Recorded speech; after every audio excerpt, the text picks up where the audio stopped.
आज मैं आपको एक्सप्लेन करने वाला हूँ माय सेक्सी गर्ल। ये 2001 की एक रोमांटिक कोरियन मूवी है। इस मूवी की IMDb रेटिंग 8.1 है और इसकी वजह से ये बहुत ही अच्छी मूवी है। किसी भी रोमांटिक मूवी को आप जब देखते हो तो क्लीशे से भरी हुई होती है, पर आपको इस मूवी को देखकर वैसा लगेगा, पर वैसा उतना भी नहीं लगेगा। एक सेंट ऑफ फ्रेशनेस इस मूवी में हमको दिखेगा और ये एक मूवी बहुत अच्छे से फन से भरी हुई है। तो चले आज मैं आपको ये मूवी को एक्सप्लेन करता हूँ। इस मूवी को एक्सप्लेन करने से पहले मैं आपको ये भी बता देता हूँ कि इस मूवी में जो पे बैक मिलता है वो भी बहुत ही अच्छा है। ये जो 2 आवर्स की मूवी है, ये देखने के बाद आपको कभी भी बोर नहीं होगा और एंडिंग भी बहुत ही अच्छी है। तो चलिए शुरू करते हैं। मूवी जब स्टार्ट होती है और हमें दिखता है कि हमारा जो मेन कैरेक्टर है वो एक हिल पर बैठा हुआ होता है। हमारे कैरेक्टर का नाम है युनवो। ये फिर हमसे बात करता रहता है, पूरी मूवी में है हमसे बात करेगा और जो उसके मन में चल रहा है वो हमें बताता रहेगा। वो फिर हमसे कहता है कि आज हम दोनों यहाँ मिलने वाले थे। 2 साल पहले हम दोनों ने एक दूसरे से वादा किया था और यहाँ हम हमारी जो टाइम कैप्सूल है वो डिग इन करने वाले थे। वो एक दूसरे से लेटर पढ़ने वाले होते हैं, पर आज वो लड़की, उसका जो प्यार है, वो यहाँ नहीं आती। वो फिर हमें कहता है कि मैं उसके लिए रुकूंगा, मैं उसका वेट करूंगा। ये जो सीन था ये फ्यूचर का सीन था। ये हमें फिर से 2 इयर्स बैक में लेकर जाते हैं। ये जो हमारे मूवी का कैरेक्टर है बहुत ही फनी कैरेक्टर है। वो फोटो खिंचा रहा होता है और उसकी एंड का उसे कॉल आता है। वो उससे बोल रही थी कि आज उसमें मुझसे मिलने आना है, पर उसे वो टाल देता है। वो फिर हमसे कहता है कि मेरे जो पेरेंट्स थे वो मुझे हमेशा एक बच्चे की तरह ही ट्रीट करते थे। मैं जब 6 साल का था तब तक मुझे बच्चे की तरह ही वो ड्रेसअप करते थे, पर जैसे मैं बड़ा होता गया तब मुझे मेरी सब चीजें समझ में आने लगी। यानी कि उसके जंग के बारे में वो बात कर रहा होता है। फिर नेक्स्ट टाइम हमें एक बार में वो हैंग आउट करता हुआ दिखता है। उसे फिर से अपनी मदर को कॉल आता है। उसकी मदर उसे बोल रही होती है कि तुम्हारे एंड से मिलने तुम्हें जाना है, पर वो अभी भी इसको टाल रहा होता है। इस सिटी में उसे भेजा होता है क्योंकि वो उसके एंड से मिल सके, पर अभी भी वो उसे इग्नोर ही कर रहा होता है। जब वो बार में होता है तब एक लड़की को देखता है। फिर हमसे कहता है कि जो लड़की है ये मेरी टाइप की है। तो फिर उसे परस्यूट करने के लिए वो वहां से निकल जाता है। उसे भी से जाते जाते वो ट्रेन स्टेशन पर आ जाता है। जब वो देखता है तो स्टेशन पे वो खड़ी हुई होती है और वहां से ट्रेन आ रही होती है। वो ट्रेन से टकरा ना जाए इसलिए वो उससे बचाता है और पीछे खींच लेता है। जब वो देखता है तो ये लड़की बहुत ही ज्यादा ड्रंक होती है। जब वो इसके पीछे ट्रेन में घुस जाता है तो हम फिर से वो कहता है ये तो मेरे टाइप की है ही, पर अब ये जो ड्रंक है तो मुझे ये नहीं चाहिए। जो उसके प्रति उसका जब अट्रैक्शन होता है वो वहां से चला जाता है। ये जो लड़की होती है ये बहुत ही स्ट्रेट फॉरवर्ड झल्ली टाइप की लड़की होती है। ट्रेन में एक लड़का बैठा हुआ होता है और वहाँ एक सीनियर सिटीजन आता है। सीनियर सिटीजन को सीट देनी चाहिए इसलिए उस लड़के को भी उठा देती है। वो ड्रंकी होती है इसलिए वो लड़का उसके मुंह नहीं पड़ता, वहां से वो चला जाता है। जो सीनियर सिटीजन होता है वो उस लड़के की सीट में बैठा हुआ होता है। तो इस सीट के पीछे ही वो खड़ी हुई होती है। वो बहुत ही ड्रंक होती है तो उसे उल्टी आने लग जाती है। यून को ये देखकर बहुत ही घटिया लगता है। फिर जब उस लड़की को उल्टी आती है तो उस ओल्ड मैन पे ही वो कर देती है। बहुत ही फनी सीन में दिखाया गया है, पर अब जो ओल्ड मैन होता है वो बहुत ही चिढ़ जाता है। ये लड़की बहुत ही ड्रंक है तो इससे वो कुछ भी नहीं कर सकता, पर उस ओल्ड मैन देखा होता है कि यून उसका फ्रेंड है, उसे उसने बचाया था। तो अब यून को ही वो सब साफ करने के लिए बोलता है। यून को ये करने में इंटरेस्ट नहीं होता, पर वो कुछ कर भी नहीं सकता इसलिए उसे साफ करना पड़ता है। उस लड़की के लिए यून केयर करता है, उसे वो ऐसे ड्रंक नहीं छोड़ सकता, तो पूरी सिटी में उसको अपने कंधे में लेकर वो चलता है। फिर वो उसे एक मॉडल में लेकर आता है, अपने कंधे पर वो लेकर आता है। मॉडल का मैनेजर होता है, उसे कहता है कि हम दोनों एंगेज हो चुके हैं, यानी कि कोई प्रॉब्लम ना है। जब वो अंदर आता है तो उसके ऊपर सब उल्टी वगैरह होती है तो वो नहाने लग जाता है। इस लड़की के मोबाइल पर कॉल आता है, उसे पूछा जाता है कि वो कहाँ है, तो ये उसका पता दे देता है। पर वही उस मॉडल पर पुलिस की रेड पड़ जाती है। इस पुलिस की रेड जब पड़ती है तब हमने देखा था ये यून नहा ही रहा था, तो इसलिए उसने कपड़े भी नहीं पहने। इसी वजह से उसे अरेस्ट कर लिया जाता है और पूरी रात वो पुलिस स्टेशन में रहता है। जब वो नेक्स्ट दिन घर आता है तब उसकी माँ उससे पूछती है कि तुम कहाँ थे। यून कहता है कि मैं तो सिटी में था। तो उसकी माँ कहती है कि तुम्हें अपनी एंड से मिलने जाना था, तुम उससे मिलने नहीं गए हो। और फिर उस पर वो चिढ़ जाती है और उसे मारने लग जाती है। यून फिर कहता है कि तुम कहाँ थे, मैंने तो सच बता दिया था। नेक्स्ट सीन में हम देखते हैं कि यून पढ़ा हुआ होता है और फिर हमसे कहता है कि मैं जो एक नॉर्मल स्टूडेंट हूँ, मैं कभी भी पढ़ाई नहीं करता, क्योंकि जब मैं छोटा था मेरे पेरेंट्स ने मुझे कहा था कि तुम हम पर पढ़े हो, तुम्हें ज्यादा स्टडी करने की जरूरत नहीं है। यून हमें कहता है कि बच्चों को कभी मत बताओ कि वो बहुत ही इंटेलिजेंट है, मेरी तरह उनका हाल हो जाता है। यानी कि यून बहुत ही ब्रिलियंट होता है पर वो स्टडी नहीं करता, फिर भी वो पास हो जाता है। उसके नंबर इतने अच्छे नहीं आते पर फिर भी वो पास तो हो ही जाता है। फिर हम देखता है कि यून को उस लड़की का कॉल आता है। उसे पूछती है कि क्या तुम वही थे जिसने मुझे मॉडर्न में लेकर गए थे, तो इसलिए अब वो उसे मिलने के लिए बुला रही होती है। स्टेशन पर वो जब जाता है तो वो लड़की उसे देखती है पर प्रिटेंड करती है कि उसे पहचान नहीं रही। उसके सामने आ जाती है, यूं ही उसके इनिशियलाइजेशन करता है। वो दोनों बात करने लग जाते हैं। फिर वो लड़की उसे कहती है कि चलो हम कैफे में चलते हैं। जब वो कैफे में पहुंचते हैं यून सब अनहेल्दी ऑर्डर करता है। तो लड़की बॉसी होती है, जैसे हमने पहले ही देखा था, एक मूवी का नाम ही है सैसी गर्ल, तो वो सैसी होती है। तो फिर उसे कहती है कि तुम्हें क्या मरना है, कॉफी ऑर्डर करो। इस वजह से वो कॉफी ऑर्डर कर लेता है। फिर वो दोनों कॉफी बैठने के लिए बैठते हैं। फिर वो लड़की उससे कहती है कि तुमने ही मुझे कल बचाया था, तुम्हें मुझे होटल में लेकर गए और फिर पुलिस ने भी तुम्हें अरेस्ट कर लिया था। ये लड़की मन ही मन में थैंकफुल होती है, पर ये जता नहीं रहती है, जैसे हमने बताया कि एक सैसी गर्ल है। फिर यून उसे कहता है कि तुम बहुत ही प्रीटी और लवरियर दिख रही हो। उसे कन्फर्म करती है, या तुम मुझ पर लाइन मार रहे हो। फिर वो उसे क्लियर कर लेती है कि मैं तुमसे डेट नहीं करना चाहती, मैं तुम्हें पसंद नहीं करती। ये उसे कह देती है। फिर भी वो उसे बार में लेकर आती है। बार में वो जब जाती है तो वहाँ वो दो बड़े आदमी देखती है, उनके साथ छोटी लड़कियां होती है और वो प्रोस्टिट्यूशन उनसे करवाना चाहते हैं। इससे वो बहुत ही चिढ़ जाती है और उन सब लोगों को वहां से भगा देती है। यूनो में कहता है कि इसके साथ रहना बहुत ही एम्बैरेसिंग है। यून फिर उसके लिए ड्रिंक पोर करता है और कहता है कि ड्रिंक पियो और शांत रहो। उसे ज्यादा कुछ बखेड़ा खड़ा नहीं करना होता, इसलिए वो इसे ड्रिंक ऑफर करता है। फिर वो लड़की ड्रिंक पीने के बाद रोने लग जाती है। यून उसे उसका रुमाल देता है। ये लड़की उससे अपना नाक पोंछ लेती है। फिर वो रुमाल अपने खीसे में रख रही होती है, तो इसलिए उसे कहता है कि ये मेरा रुमाल है। फिर से वो बहुत पी लेती है और बेहोश हो जाती है। फिर यून उसे एक मोटेल में लेकर आता है। ये वही मोटेल है जो वो पहली रात लेकर आया था। जब वो सोई होती है तब यून हमें कहता है कि ये बहुत ही प्रीटी है, इसकी जो बॉडी है वो बहुत ही परफेक्ट है। वो कहता है कि इसका जो सौरा है ये मुझे हील करना है। उसके प्रति उसे अट्रैक्शन आने लगता है और उससे प्यार उसे होने लगता है। जब नेक्स्ट दिन वो लड़की उठती है तो यून उसे कहता है कि मैंने तुम्हें आईडी दिखा, तुम मुझसे 1 साल छोटे हो तो तुम्हें मुझे रिस्पेक्ट देना है। पर वो लड़की इससे नहीं मानती है, उसे बहुत सारी चीजें देने के लिए बोलती है। जाओ मेरा स्टूडेंट लेकर आओ, जाओ मेरे लिए पानी लेकर आओ, इसे उसे बोल रही होती है। फिर हमें यून देखता है कि वो अपनी यूनिवर्सिटी में होता है, लेक्चर कर रहा होता है। यहाँ लड़की आ जाती है, इस लेक्चर में बैठ जाती है और प्रोफेसर से कहती है कि मुझे ब्रेक चाहिए। प्रोफेसर भी इस ब्रेक के लिए मान जाता है। फिर वो यून से कहती है कि चलो बाहर चलते हैं। यून कहता है कि मुझे लेक्चर करना ही पड़ेगा वरना मैं मर जाऊंगा, तो इसलिए वो उसे मना कर रहा होता है। फिर वो वहां से उठकर बाहर चली जाती है। जब प्रोफेसर अंदर आता है तो प्रोफेसर यून से कहता है कि तुम्हारी जो प्रेजेंट है वो मैं लगा दूंगा, तुम्हें लेक्चर करने की कोई भी जरूरत नहीं है। उसकी मजाक लेते हुए कहता है कि वो तुम्हारी गर्लफ्रेंड थी ना, तो सब उस पर हंसने लग जाते हैं। जाते जाते प्रोफेसर से कहता है कि इसका ख्याल रखो। इसका यून को समझ में नहीं आता। जब यून बाहर आकर उस लड़की से पूछता है कि तुमने प्रोफेसर को क्या बताया, तो वो कहती है मैंने कहा कि मैं प्रेग्नेंट हूँ और हम इस बच्चे को गिराने के लिए जा रहे हैं। ये सुनकर वो बहुत ही डर जाता है और फिर वहां से वो चले जाते हैं। फिर दोनों हमें पार्क में दिखाए गए हैं। वो लड़की उसे कुछ पेपर्स देती है। इस पेपर्स में उसने स्टोरीज लिखी होती है, उसे पढ़ने के लिए बोलती है और जबरदस्ती करती है। उसे धमकी भी देती है, अगर तुमने अच्छे से पढ़ी नहीं तो तुम्हें मैं मार दूंगी। हमेशा उसे यही कहती रहती है कि तुमने अगर ये काम नहीं किया तो तुम्हें मार दूंगी, तुमने ये नहीं किया तो मैं मार दूंगी। ये बहुत ही स्वीट और ब्यूटीफुल हमें दिखाया गया है। यून ये फ्रस्ट्रेशन हमें दिखाता है। यून को ये स्टोरीज पढ़ने में इतना इंटरेस्ट नहीं होता, फिर भी उसे पढ़नी पड़ती है। ये जो स्टोरीज होती है ये मूवीज पर बेस्ड होती है, कुछ भी साइंस फिक्शन पर ये बेस्ड होती है और इसे पढ़ना पड़ता है। इसमें हमेशा जो हीरोइन होती है ये वह लड़की होती है। जब ये दोनों पार्क में होते हैं तब लेक के वहां ये आ जाते हैं।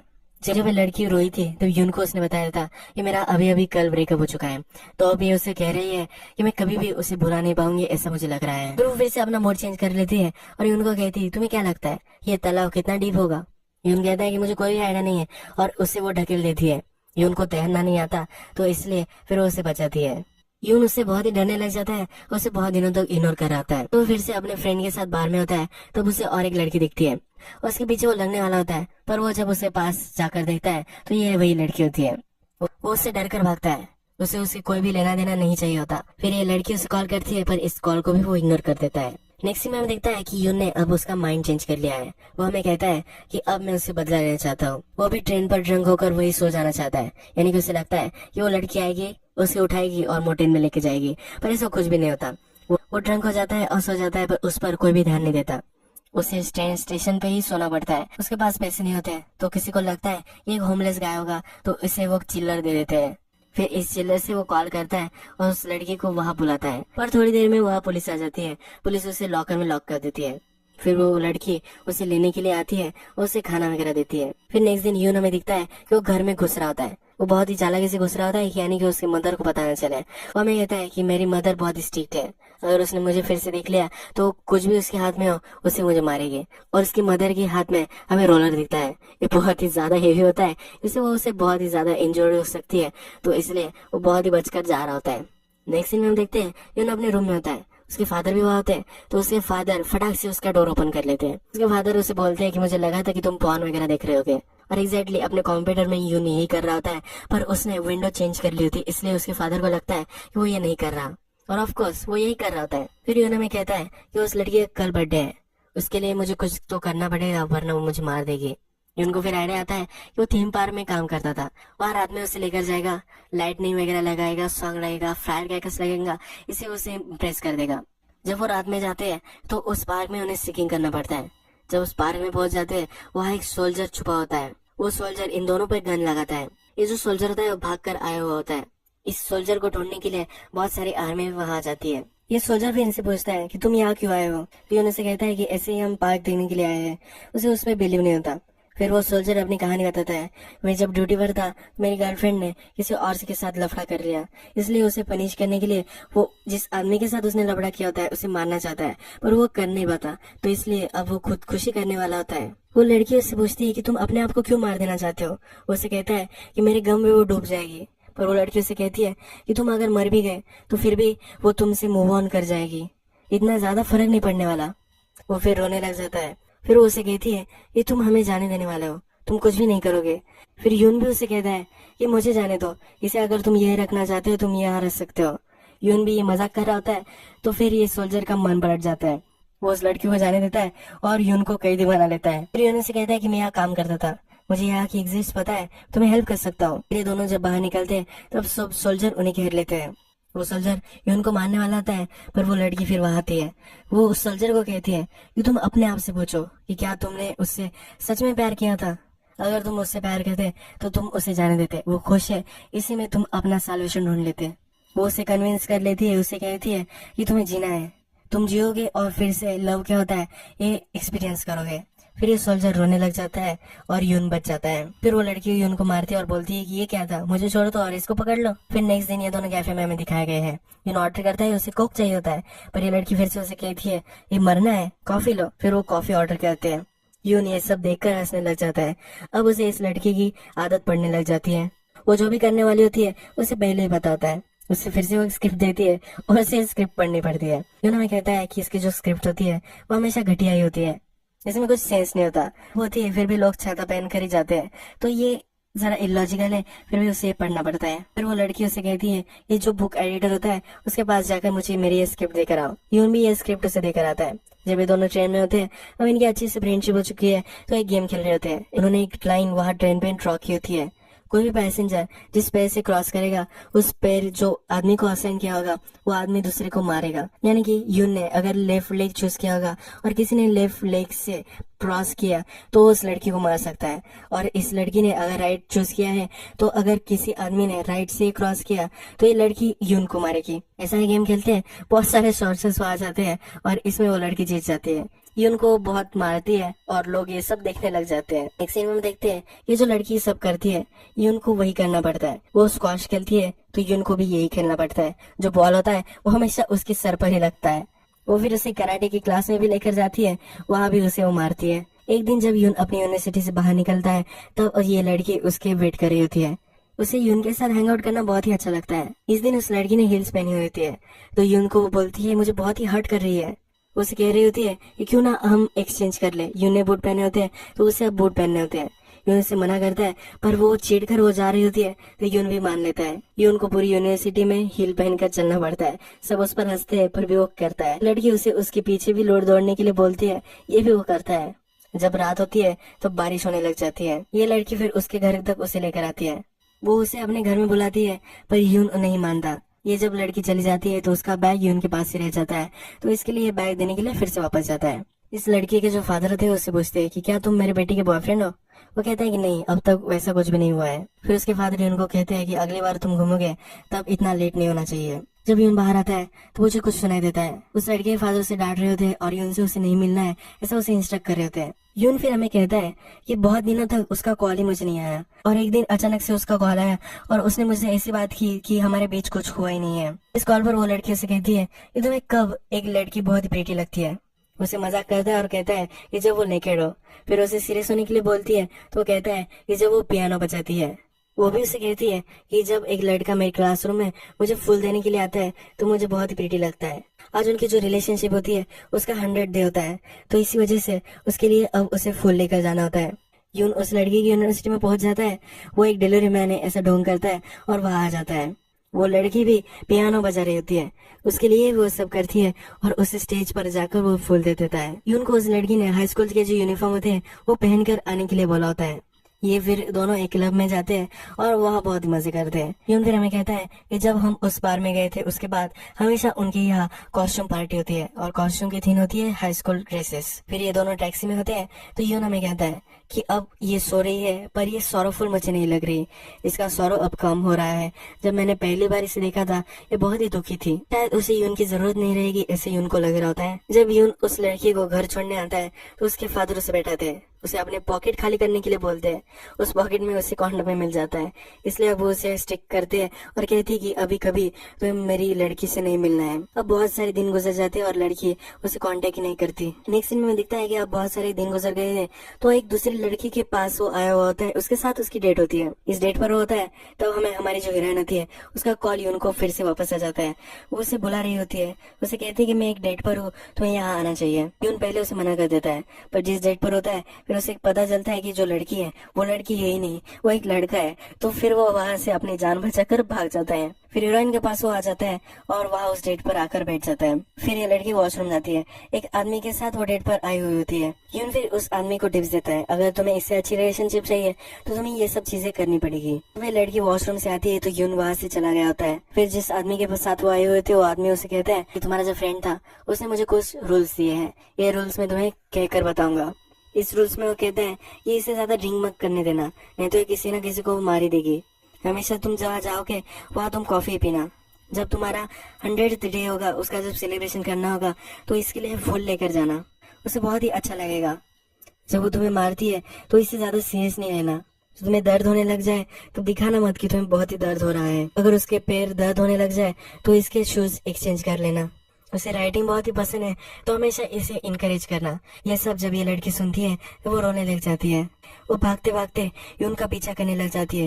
यून उसे कहीं भी नहीं दिखता तो एक स्टेशन पर आ जाती है। स्टेशन पर उसे कहीं भी मिल नहीं रहा होता तो सिक्योरिटी ऑफिस में वो घुस जाती है। वहाँ घुसकर यून के लिए वो अनाउंसमेंट करती है, उसे वो पास आने के लिए कहती है। वो एक दोनों को हक करते हैं और ये फिर से उसे पंच करती है। उसे कहती है कि तुम्हें डॉज करना था। ये दोनों एक दूसरे को देख रहे होते हैं, एक रोमांटिक मोमेंट वो स्पेंड कर रहे थे। फिर यून हमसे कहता है कि क्या ये हमेशा के लिए ऐसा हो सकता है, क्या हमारी रिलेशनशिप सक्सेसफुल हो सकती है। वो दोनों एक दूसरे को किस करना चाहते हैं और कर ही रहे होते हैं। तभी इस लड़की के जो फादर होते हैं उसे कॉल कर लेते हैं। अब ये दोनों एक दूसरे के साथ नहीं रह सकते तो इसके लिए वो प्रिपेयर कर रहे होते हैं। एक बड़े से हिल पर वो आए हुए होते हैं और वहां आकर वो लड़की से कहती है कि तुम एक दूसरे एंड तक जाओ, वहां जाकर देखो कि क्या मेरी आवाज तुम्हें आ सकती है। यून से कहता है कि क्या तुम सीरियस हो, और फिर वो यून को जाने के लिए बोल ही रही होती है। यून फिर जब वहां जाता है तो वो उसे आवाज देती है। वो वहां रोने लग जाती है, जो चीजें उसे बता नहीं सकती वो अब वो दूर होती है तो उसे बोलने लग जाती है। वो कहती है कि मुझे लगा था कि मैं स्ट्रांग हूँ, हमारी रिलेशनशिप को मैं होल्ड कर सकती हूँ, पर मैं एक साधारण लड़की हूँ, अब मैं ज्यादा नहीं कर सकती। उनकी रिलेशनशिप अब टूटने वाली होती है। फिर वो उसे हिल पर लेकर आती है। वहाँ एक बड़ा सा पेड़ होता है, उस पेड़ के नीचे वो बैठते हैं। उसने उसे लेटर लिखने के लिए बोला होता है। इन दोनों ने अपने लेटर्स एक साथ लाए हुए होते हैं। फिर वो उससे कहती है कि हमने 2 लेटर जो लिखे हैं वो हम एक पॉट में रखेंगे और यहाँ गाड़ देंगे। जब 2 साल हो गए तो 2 साल बाद हम फिर से यहाँ आएंगे और एक दूसरे के लेटर पढ़ेंगे। यूं नहीं करने के लिए मान जाता है। वो उससे कहती है अगर 2 साल के बाद हम फिर से नहीं मिले तो हम हमेशा के लिए जुदा हो जाएंगे। अब यून जो होता है वो टाउन से बाहर जा रहा होता है। वो ट्रेन में बैठता है, ये लड़की उसे छोड़ने के लिए आई हुई होती है। यून ट्रेन में बैठता है और ये लड़की अपना माइंड चेंज कर लेती है। उसके पीछे वो भागने लग जाती है। यून को ये पता नहीं होता, यून ने भी अपना माइंड चेंज कर लिया होता है। उसे लगता है कि ये लड़की अभी प्लेटफॉर्म में है तो वो कूद जाता है, पर ये लड़की अब ट्रेन में घुस जाती है। इसी तरह से उनकी रिलेशनशिप जो होती है वो अब टूट जाती है। यून हमें कहता है कि अब मैं उससे साथ नहीं हूँ, पर मेरा जो टाइम है वो मैं अच्छे तरीके से स्पेंड कर रहा हूँ, सब चीजें वो प्रोडक्टिव कर रहा होता है। वो कहते हैं कि हमारी जो स्टोरीज थी, हमारे जो किस्से थे, अब मैं वही इंटरनेट पर लिख रहा हूँ। ये वो बोल रहा है क्योंकि ये एक्चुअल रियल लाइफ स्टोरी है और ये जो लेखक था इसने ऑलरेडी इंटरनेट पर ये सब लिखे थे और इससे ये मूवी बनी है। वो स्क्वॉश खेलना सीखता है, स्विमिंग करना सीखता है, कराटे खेलना भी सीख लेता है। जो भी वो उस लड़की के साथ करता था वो सब कर रहा है। अब उसने उस लड़की पर एक पूरी बुक लिखी है और वो पब्लिश करने के लिए पब्लिशर के पास जाता है। ये भी एक्सेप्ट हो जाती है। बुक बहुत ही अच्छे सेल करती है तो इस पर मूवी भी बनने वाली होती है। 2 साल बीत जाने के बाद वो फिर से उस जगह पर आ जाता है। उस जगह पर वो पहुंचता है तब उस लड़की का वो लेटर पढ़ता है। उस लेटर में लिखा होता है कि जब मैं तुमसे पहली बार मिली थी तब मेरा जो एक्स बॉयफ्रेंड था उसे मैं ढूंढ रही थी। उस दिन उसे मरे हुए 1 साल हो चुका था। उस दिन मैं बहुत ही लोनली थी और उसे मुझे महसूस करना चाहिए था, इसलिए मैं तुमसे बात वगैरह कर रही थी। उसमें और तुम में बहुत ही सिमिलरिटीज है और इससे मैं तुम में इम्प्रेस हो चुकी थी। मैं भी उससे तुम्हारे जैसे एक ट्रेन में मिली थी। वो भी मेरे लिए फूल लेकर आता था। वो उस लेटर में लिखती है कि उसकी जो मदर थी उससे भी मिलती थी। वो उसे कहती है कि मैं जो तुम्हारे साथ थी तो मैं उसे भूलने लग गई थी, पर मुझे ये अच्छा नहीं लगा, तो इसलिए मुझे डिस्टेंस मेंटेन करना था। ये मुझे लग रहा था जब वो मुझे आसमान से देखेगा और मैं खुश हूँ ऐसा उसे लगेगा तो वो जेलस हो जाएगा। अगर तुम इस लेटर को पढ़ रहे होगे, अगर मैं यहाँ नहीं आई तो समझ लेना कि अभी भी मैं रेडी नहीं हूँ। मैं अभी भी उससे प्यार करती हूँ और अभी मुझे लग नहीं रहा कि मैं तुमसे बात कर सकती हूँ। मैं पास्ट में ही जी रही हूँ, मुझे पता है गलत है, पर मैं इसे मूव ऑन नहीं कर पा रही। फिर हमें दिखता है कि बहुत सारे मौसम गुजर जाते हैं। जिस पेड़ के नीचे इन्होंने उनकी चिट्ठियां गाड़ी हुई होती है वहाँ एक ओल्ड मैन बैठा हुआ होता है। ये लड़की फिर उस चिट्ठियों को पढ़ने के लिए आती है, पर ये जब आती है टाइम बहुत ज्यादा गुजर गया होता है, 3 साल हो चुके होते हैं। उसने ये विंडो मिस कर दी होती है। वो उस आदमी को कहती है कि मैं यहाँ आने वाली थी, पर मैंने मेरा जो लवर था उसे मिस कर दिया है। बहुत ही घटिया मेरी सोच थी। मुझे लगा था कि हम एक्चुअल में एक दूसरे को प्यार करते हैं तो कहीं ना कहीं हम एक दूसरे से टकराए जाएंगे। अगर लव हमारा सच्चा है तो हम किसी ना किसी कोइंसिडेंस से फिर से मिले जाएंगे। पर ये बहुत ही घटिया सोच थी। अब उसे रिग्रेट हो रहा होता है क्योंकि वो पिछले साल नहीं आई थी। तो ओल्ड मैन उसे कहता है कि मैंने एक लड़की को यहाँ देखा था, या तुम्हें लग नहीं रहा कि ये पेड़ जरा अलग है? वो लड़की भी कहती है कि हाँ, मुझे ये अलग लग रहा है। फिर ओल्ड मैन कहते हैं कि ये जो पेड़ था ये 2 साल पहले टूट गया था। तो लड़का वहां आया और उसने मुझे कहा था कि एक लड़की को ये पसंद है और अगर ये उस लड़की को नहीं मिला तो बहुत ही हार्ट ब्रोकन हो जाएगी, इसलिए उसने ये पेड़ फिर से लगाया। ये पेड़ फिर से ग्रो हो चुका होता है, यून ने उसके लिए ही बनवाया होता है। फिर नेक्स्ट सीन में देखता है कि ये लड़की स्टेशन पर होती है। ये एक साइड पर खड़ी हुई होती है और यून वहां से पीछे भागते हुए आता है, पर ट्रेन की जो स्लाइड्स होती है वो बंद हो जाती है। ट्रेन के डोर बंद हो चुके होते हैं तो यून की आवाज उस लड़की तक नहीं पहुंच पाती। फ्रेड ने उन्हें बुलवाया था पर वो एक दूसरे से मिल नहीं पाए। नेक्स्ट सीन में हम देखते हैं कि जो लड़की होती है, इसका जो पहला बॉयफ्रेंड था उसकी मदर से मिलने आई हुई होती है। उसकी मदर उसे कहती है कि तुम इतनी अच्छी लग रही हो तो मेरा बेटा देखकर ये जेलस होगा। ये लड़की अब समझ चुकी है कि ऐसी जो मेंटेलिटी है ये गलत है। उस लड़की को मदर को भी ये पता होता है ये मेंटेलिटी गलत है, तो ये लड़की उसे कहती है कि उसे ऐसा नहीं लगेगा, ये मैं गलत सोच रही हूँ। उस लड़की की मदर भी इसको इनकरेज करती है कि तुम अब सही सोच रही हो। इस लड़की का एक जो बॉयफ्रेंड होता है उसकी मदर ने एक लड़की को उसे मिलवाने के लिए बुलाया होता है। ये जब लड़का आता है तो वही यून ही होता है। यून इस मदर की एक सिस्टर का ही बेटा होता है। फिर उस लड़की को कहती है कि जब तुम बहुत ही गम में थी तो मुझे लगा था कि इससे मैं तुम्हें इंट्रोड्यूस करवा दूं, इसमें और मेरे बेटे में सिमिलरिटीज है तो तुम मूव ऑन कर सकती हो, ऐसा मुझे लगा था। पर ये मुझे हमेशा डॉज करता रहा था। यून हमें दिखा है कि मूवी की फर्स्ट में उसकी आंट ने उसे बुलाया था, वो इसी लड़की से उसे मिलवाने वाली थी, पर फेट ने टर्न्स लिए और ये सब मूवी में हमें दिखाए गए हैं। ये जो लड़की थी इंग्लैंड जाकर आई हुई थी और अब यून भी वहां जाने वाला होता है, तो यून की आंट उसे कहती है कि तुम दोनों अच्छे से बात कर सकते हो। वो लड़की को कहती है तुम इसे टिप्स दे सकते हो इंग्लैंड जाने के लिए, पर यून अब कहता है कि अब मैं इंग्लैंड नहीं जाने वाला। फिर यून हमें कहता है कि मुझे नहीं लगा था कि ये पॉसिबल है, पर हम फिर से मिले। फिर से हमें ये दोनों हाई स्कूल का यूनिफॉर्म देकर क्लब में जाते हुए दिखते हैं। फिर से उनकी जो फन लाइफ होती है वो स्टार्ट हो जाती है। यही मूवी एक हैप्पी नोट पर एंड हो जाती है।